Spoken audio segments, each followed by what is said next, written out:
I think a good place to start. Firstly, like I've always considered podcasts to be one of the not easiest, but one of the important ways for DJs to really establish themselves and grow their brand, grow a following, for people to know what you're about, what you play, if you're good, and if you can also do it consistently. And Oscar is one of the people who has been running a podcast for the longest of time, the Ashmed Hour. If you could just tell us a bit about the podcast, when did it start and what it's all about? Hi everyone. The podcast started in 2010. That's when it was formed initially. But then I was still trying to find a way around it, and then started being fully operational in 2011, around February.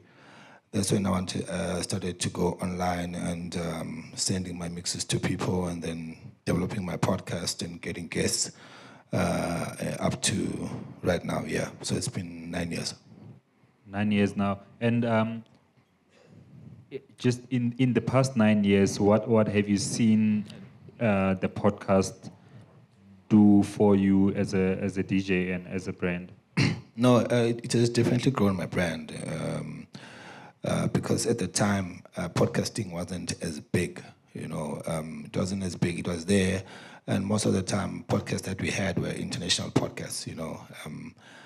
Jimsters and Last Brand, those podcasts to be the most to be mentioned. And then also all the artists from overseas used to do mixes, but it wasn't really consistent compared to Jimster, Matt Masters, and Laws. I feel like most of us really reference our stuff from them. So at the time, it wasn't a big thing. I think in South Africa we had the biggest podcast we had at that time was Funk Deepster's Let's Play House. Yeah. He was the one on the charts, and then the other podcasters I saw were from all over the world besides South Africa. So it definitely played a huge role in my career, in me being out there placing mixes of what I can do, of the type of music that I collect, and definitely brought me closer to artists, to the scene altogether, yeah. Yeah, and for somebody who's like a DJ and wants to start growing some kind of a brand, how can they start? Where would you recommend them, or how would you recommend them to start, especially with their podcast? How can people grow a following for their own podcast? No, definitely you have to start with the music, because podcasting is about the music end of the day. You have to be able to collect as much as possible to know your music, and definitely playing on a regular basis, basically practicing or playing in your own space, and then coming through with a format for your show. How you want to drop your mixes, how often you want to drop your mixes, the artwork, the type of people you want to feature, and where to direct your audience, basically. So it's like it's basically a 9 to 5. I've seen many people try podcasting and then they leave it out of the blue because of how much trouble it comes with. You would know that. It's very demanding. It needs you to have order in your collection, in how you compile your stuff, in how you become consistent, because that's how you're gonna be able to hold an audience, because they know on this day every month you drop something, and yeah, it's like a laid down formula of collecting music, being able to practice or to play on a regular basis, and having a formula which works for you and your audience.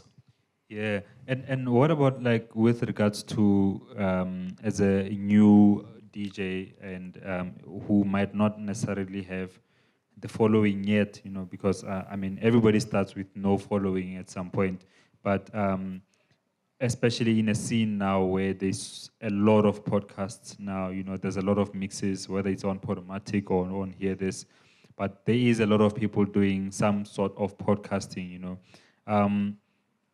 how can people make what they do unique and be recognized by more people? Okay, I feel like people don't take advantage of the social media thing as much as they should, as much as people from overseas do. The first thing in this age and time is using social media to your benefit. Basically, pestering people with what you do on a daily basis in a neat way. Don't tag people, but be able to present what you do in a way that makes sense. In the use of artworks, in a neat approach. You know what I mean? The old school way of sending promos to the same way that the people send music to promos or send music to radio stations to be played. It's the same way you need to approach people who want to be part of your audience. Using inboxes to send flyers of what you're dropping in detailed information. Posting on a regular basis on what you do. I mean, that's the first and foremost thing. That's how you're gonna gain an audience. It doesn't come out of the air and say, okay, cool, here's this guy, he's doing great. You need to be able to show, and I mean, like some of the days, that's how I get new mixes from people or from new artists or whatever. Like when I log on my social media pages, I see something very neat and I see something very consistent from someone. I click on those links at some point because I travel a lot. I listen to the mixes, I listen to the music, and then that's how I get hooked and follow up and then end up making contact with the guy and asking specifics if need be. But people need to use social media to their best advantage because that's what connects the world in this age and time. So I would recommend that, if it means you feel like you are annoying, then you must know that you're on the right path, Yeah. Definitely. Yeah. Definitely, like especially. Not sure what that is. With the how you present your podcasts, so each and every episode, I would do a new cover for my podcasts, and I would make it different. So there's a photographer friend of mine who takes photos of anything, leaves, clouds, small animals, he takes really nice photos of random things, and I used that on my podcast as podcast covers.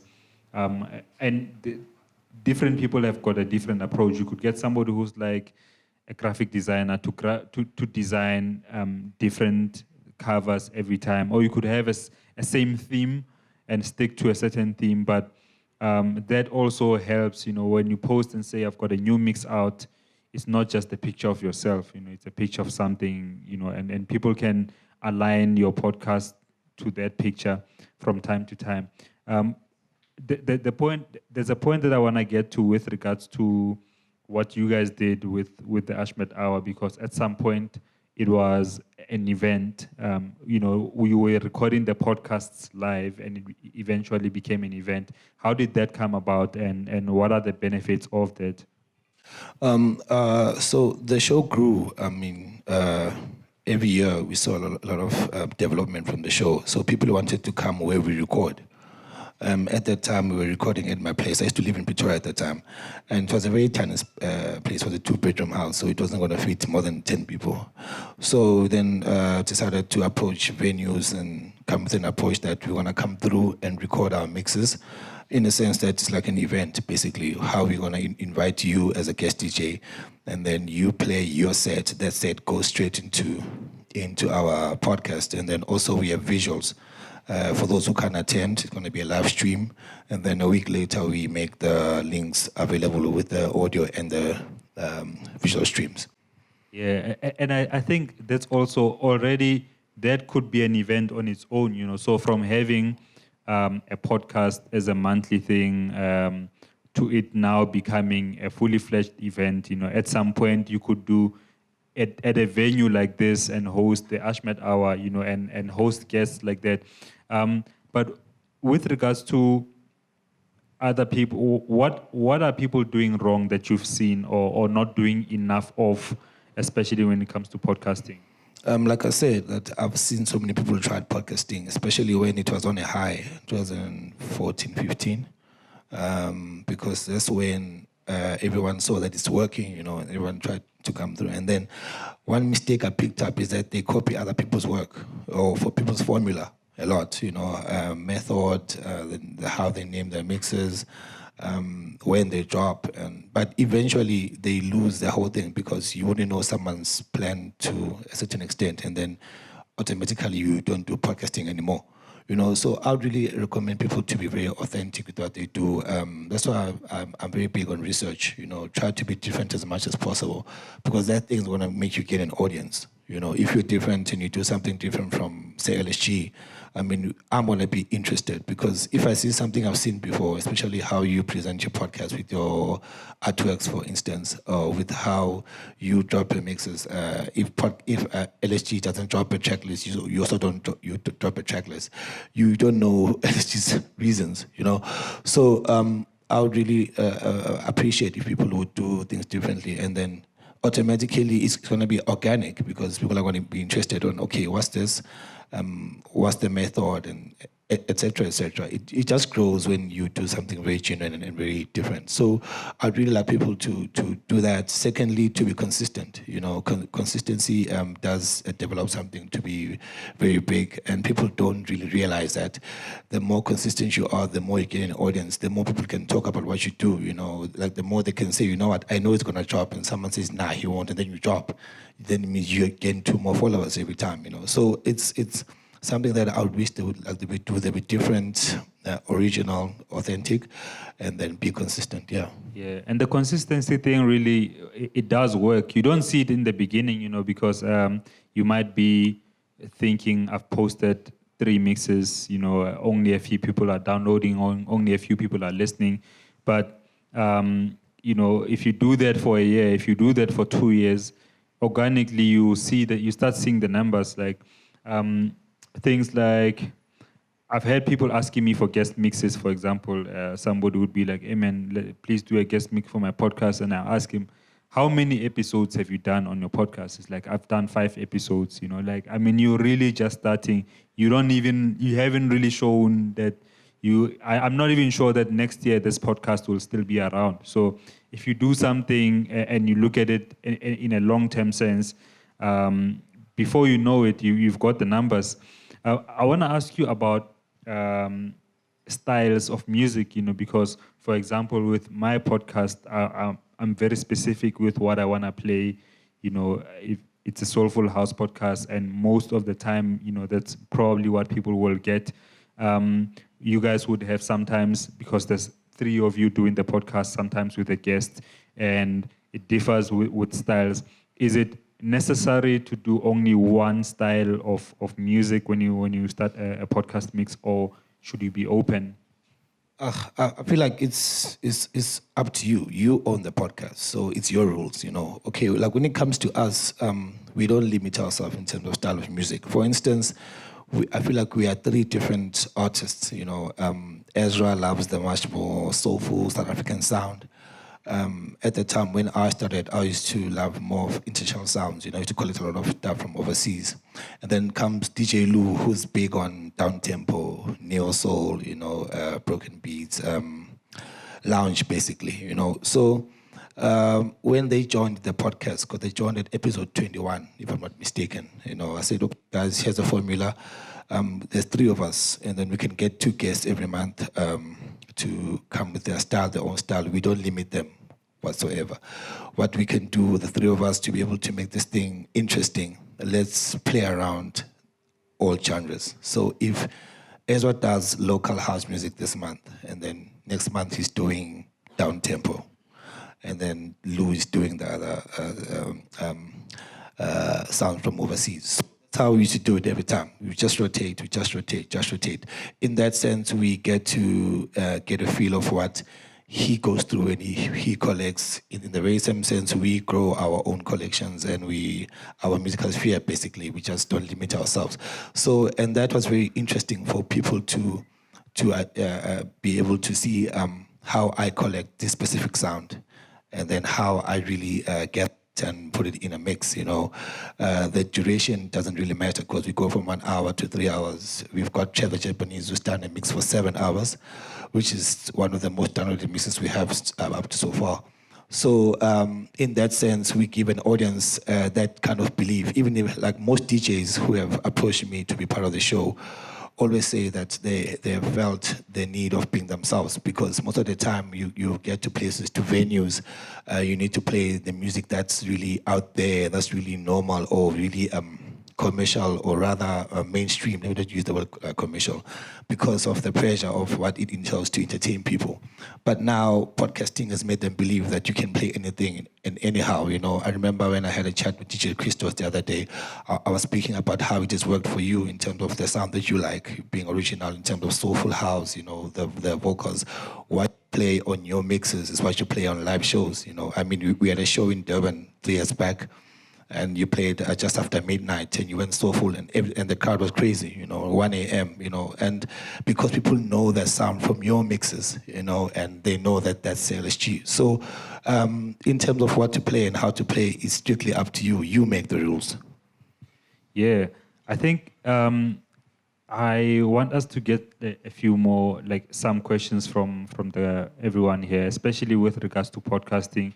But not limited to. If you have any other questions that you would like to ask Oscar, now is the time. Just checking where Jersey D is. Are you guys able to help us with the microphones?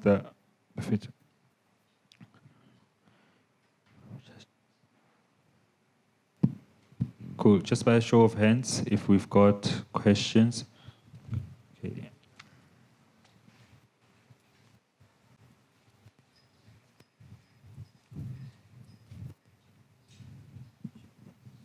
Hi. I just want to find out, I'm from a group called The Musical Bubble. We do podcast. It's been a while. We are on our second chapter, which each chapter has got 10 verses. And then now we're on our second chapter. But what I've noticed, on the first chapter, we did all of them. We didn't have a problem with copyright issues, whereby they could pull down our mixtape on that specific podcast. Recently, last week, we did a podcast and it was pulled down because of one track which was played by our guest. And now, I just want to know, what is good music, or what proper music should we play? How can you get specific music that you can play on our podcast? Because anyone around here can download, buy from wherever they buy. And then how do you know that that specific track cannot cause problem for you? And how do you get copyrights so that it can be included on the mixtape? Because it's a big problem for me as a podcaster. Where do you put your podcasts? Sorry. Okay, we've got YouTube and Facebook, which are the two main problems. And then we've got Hear This, whereby every month. So the same podcast that is posted on YouTube and Facebook, we then upload it on Hear This, and then as an audio, so that if you can't watch it, and then you can actually get it as an audio. But on Hear This, we don't have a problem. It's only on Facebook and YouTube where we're facing a huge problem. I think we are all aware of this Facebook issue and YouTube with regards to rights. Some people get away with it, and usually on YouTube there is a way that they'll send you an email saying this song is copyrighted. Either they're gonna mute it or something like that, and you can dispute it. But for me, I don't put my podcasts on Facebook or YouTube. I just keep them as audio podcasts because Podomatic or Hear This, they would have paid some sort of audio licenses, and then you can keep your stuff like that. But I can't really advise on Facebook and YouTube, because they take down stuff anyway, Okay, because the thing is, when we started this, it was for people to view it. So what we do like a premiere, we do pre-records. First time we were doing live records, and then it was costing us a lot in terms of data. And then we started doing like pre-records, whereby then we do pre-records, and then the following week for month end, we post that video. So now, must we just do Hear This only, and then we just link our followers to the Hear This page? Because I don't know if that will kill us, because we just want the people to know us, you know what I mean? So that the guys can recognize that that's Rhythmic from TMP. I don't know what we must do now going forward, just in terms of podcast. Okay. There's a lot of copyright issues on some platforms. specifically Facebook, YouTube, definitely, because there are licensing issues with the host, which is Hotdis and the other ones. I'd recommend that you also have an account on Podomatic. Podomatic has got it sorted. They're never going to take out your stuff.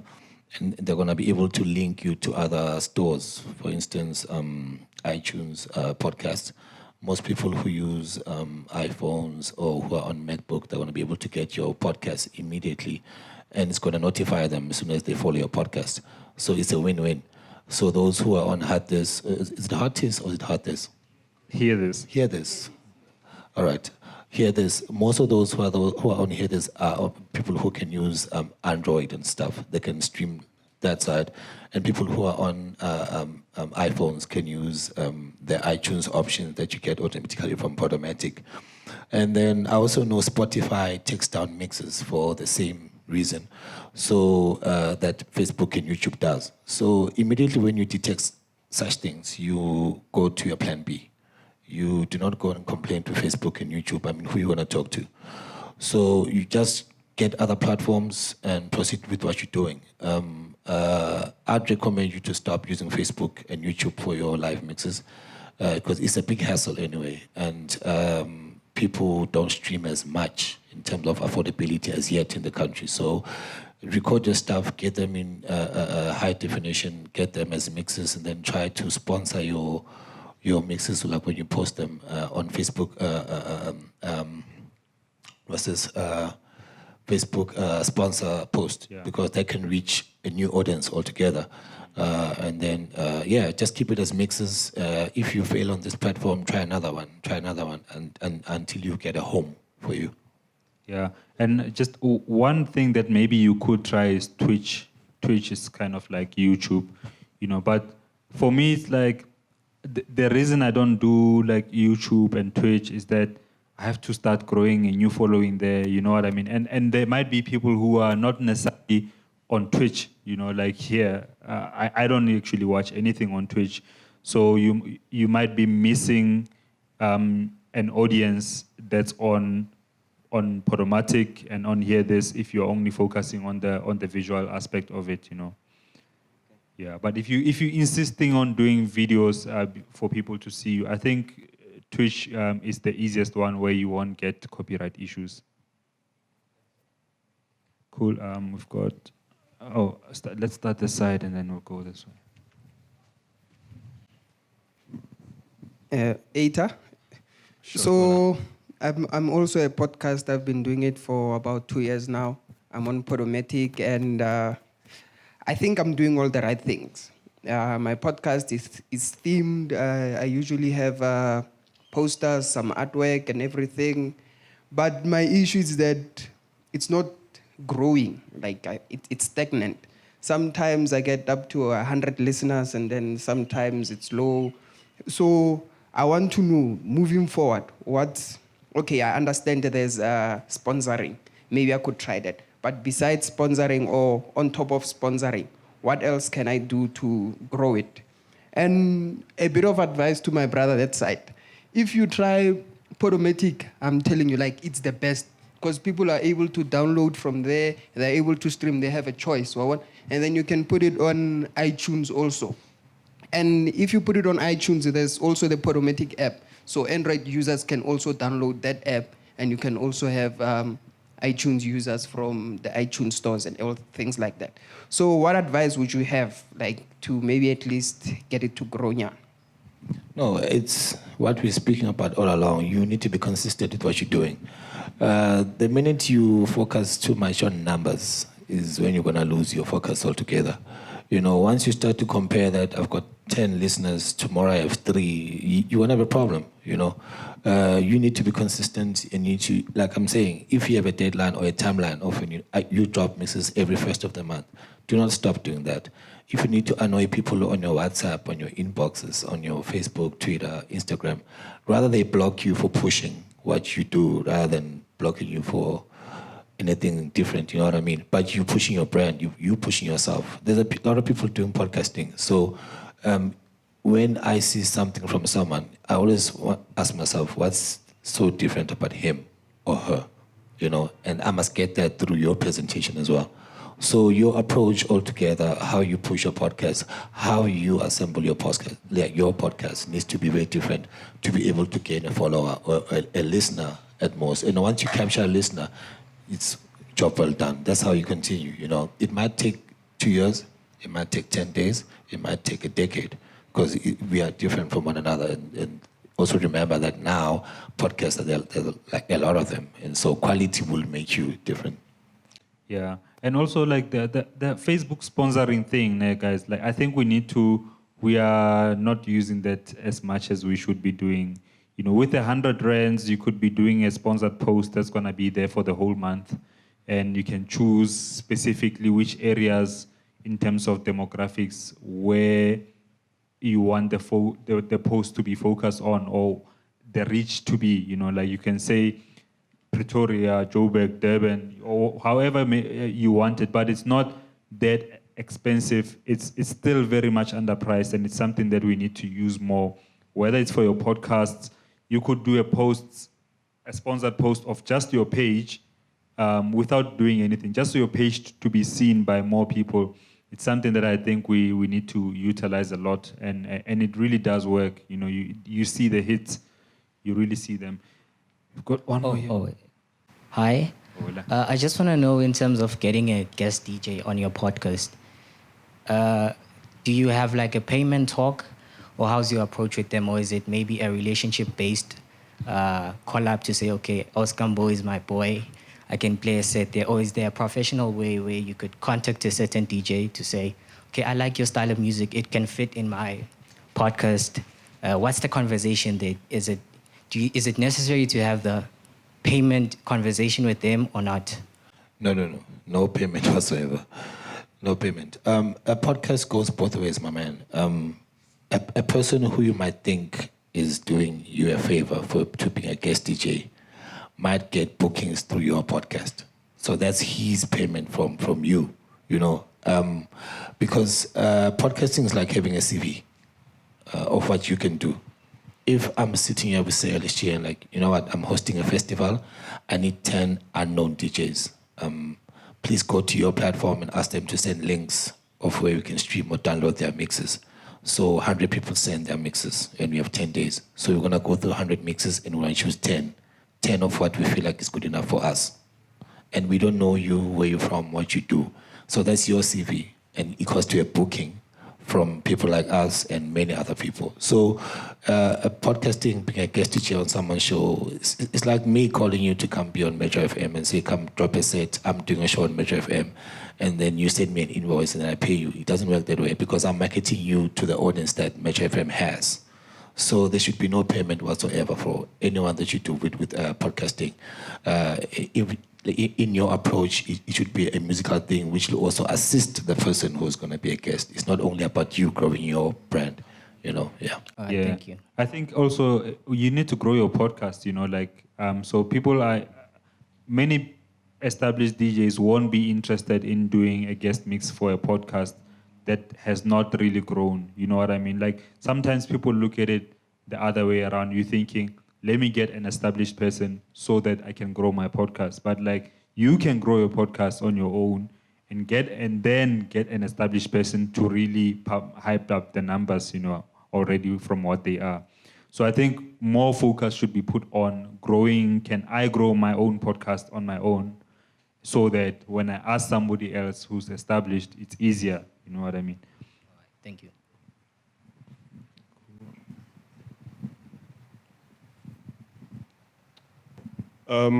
I wanted to know more about teamwork, especially with regards to podcasts. Like most of the time we just see Sir LSG or Oscar Mbo or Ezra, but all the guys behind your podcasts, how important is having, for instance, a graphic designer, someone for socials, someone for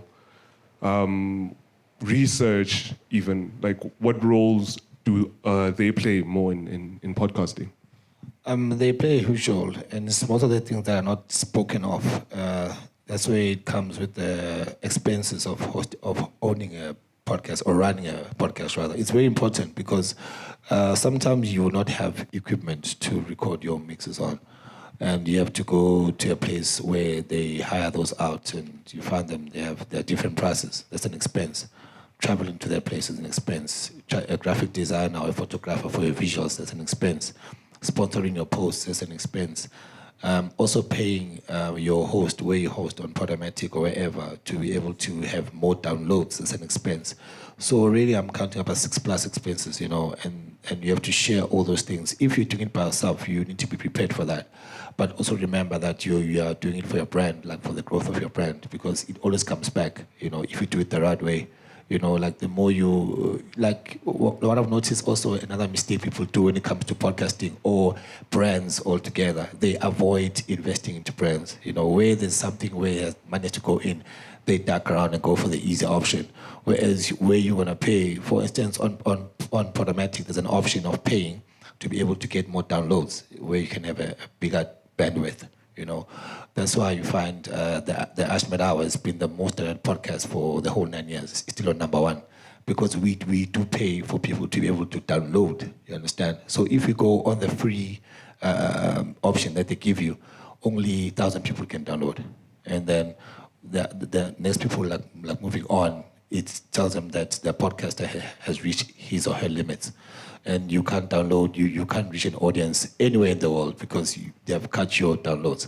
So those are expenses that really have to come back and work for you because you can now be global, for instance, without you knowing where are they playing your mixes, you know. So those are expenses.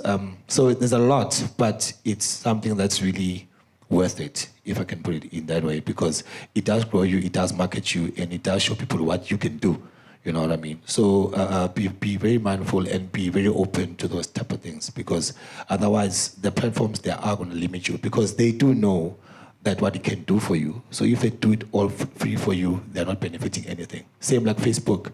For instance, on personal profiles, we can have a limit up to 5,000 people as friends. But when you post, you don't reach all those 5,000 people. That's why as an artist, you need to have a fan page.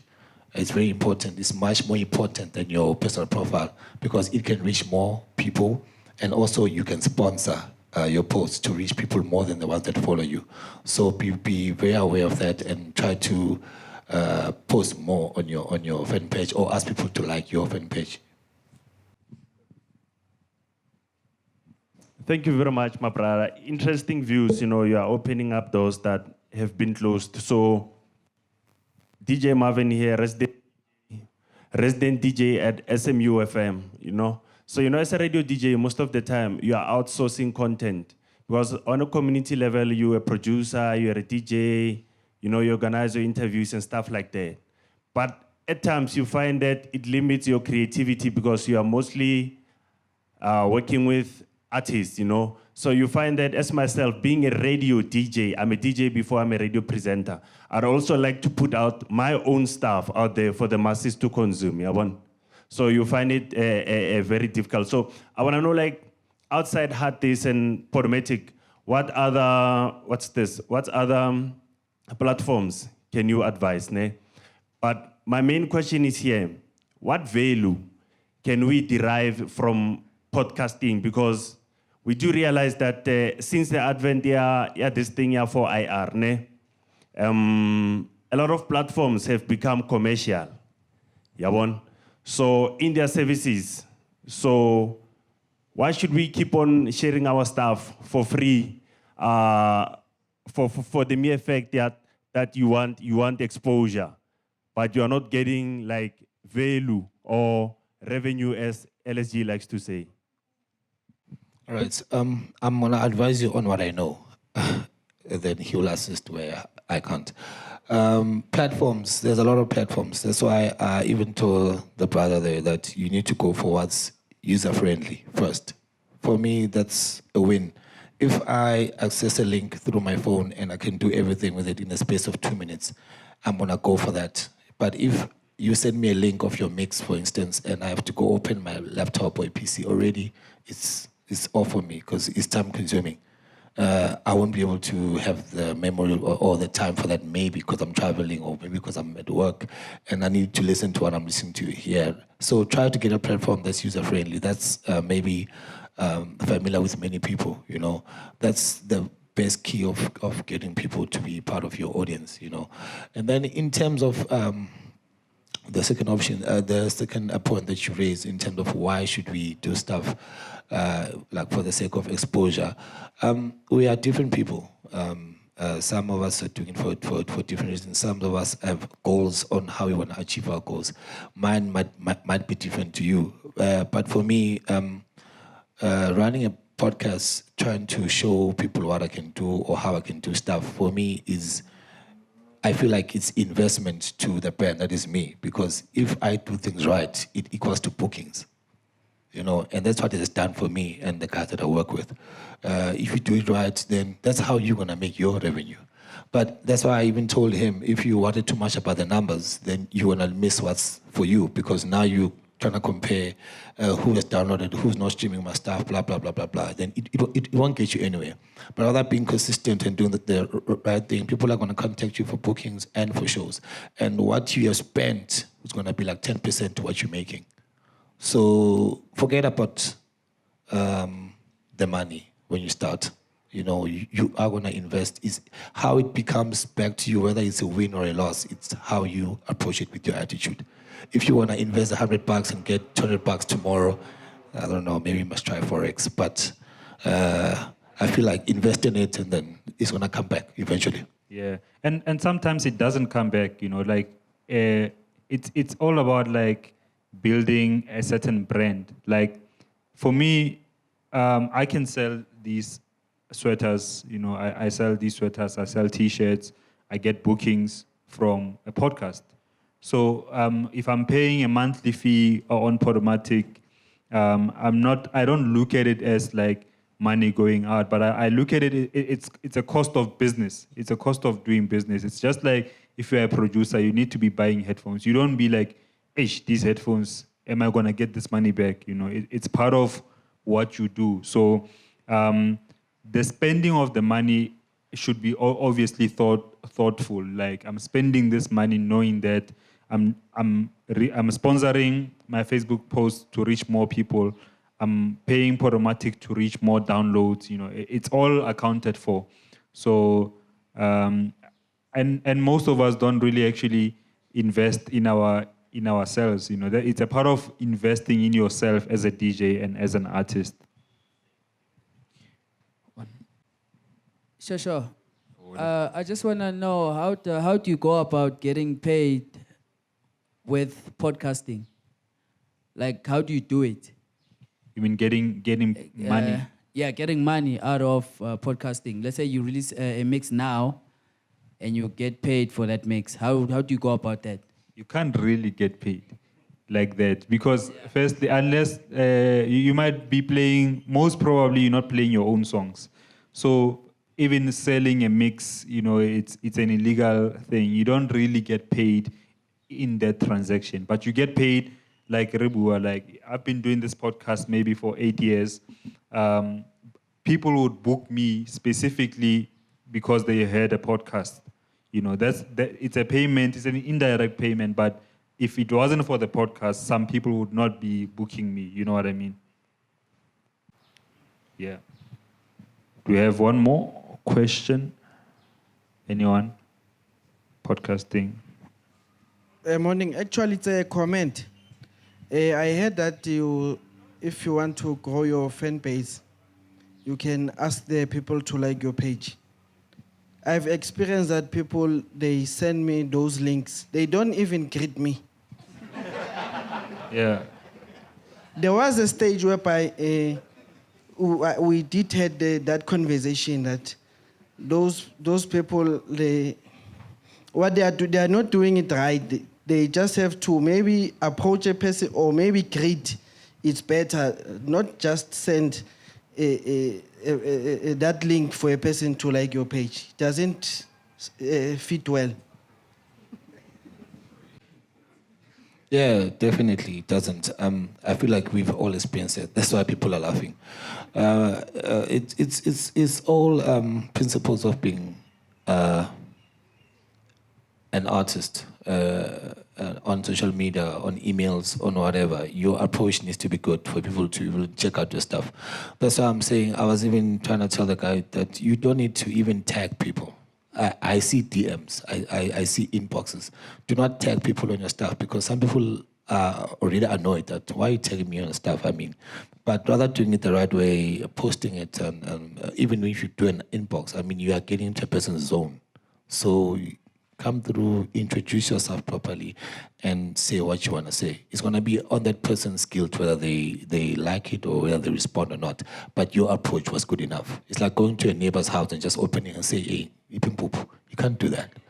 You know, the same way you treat social media, you greet, hey, I'm this person, I'm doing 1, 2, 3. When you have time, please check this out. You know, I would preferably do check it out, because your approach is very respectful. You know, other come bashing into my inbox and saying, I get them every day. Even when I'm sitting here, when I got here, I see them. I open the inbox, I see a link, no greeting whatsoever. I close the inbox, I continue with my life, because that approach is wrong. Because me doing that it means it's me benefiting someone who has no respect whatsoever, you know, for anything. That same person will come through and do more stuff in real life. For me, that's how I see it, you know. So obviously, our approach needs to be good to be able to get a person's attention and time. Yeah. Even when you're sending songs, you know, like, please listen to my song. Just be nice about it. Hi, I'm this person. This is what I do. Please check it out. And if the person doesn't check it out, it's also okay, you know, because no one is entitled to listen to you're not entitled to people's time, you know, like, all you can do is ask nicely, you know, it will increase your chances of at least getting a response of somebody listening to your stuff. It's just etiquette, really. Last question before we break up for lunch.